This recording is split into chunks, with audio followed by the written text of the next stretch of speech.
23 দিনের ব্যবধানে ফের উদ্ধার হলো বিশালাকায় বেঙ্গল মনিটর লিজার্ড। কাটিগড়ায় এক ব্যক্তির আবাসগৃহ থেকে রবিবার সিদ্ধেশ্বর দ্বিতীয় খণ্ড গ্রামের পালংয়ের নিচ থেকে সরীসৃপটির উপস্থিতি ঘিরে চাঞ্চল্য ছড়ায় এবং বন বিভাগের তৎপরতায় সেটিকে নিরাপদে উদ্ধার করা হয়। স্থানীয় সূত্রে জানা যায়, গীতু মালাকার নামের বাড়ির সদস্যের পালঙ্কের নিচে অস্বাভাবিক শব্দ শুনতে পান তারা। বিষয়টি বুঝতে না পারলেও কিছুক্ষণ পরে শব্দের উৎস খুঁজতে তারা আতঙ্কে হয়ে পড়েন এবং বন বিভাগকে তারা খবর দেন।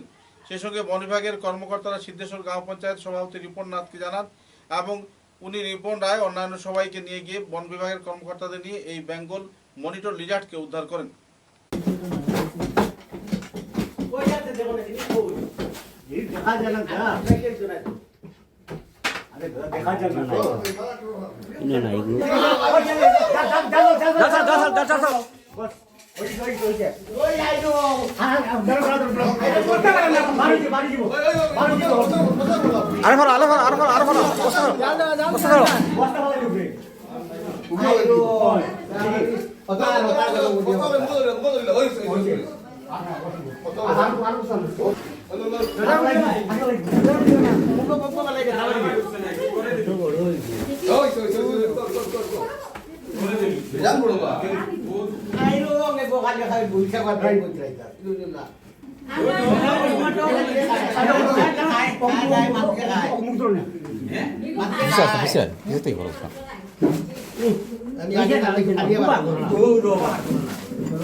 জাল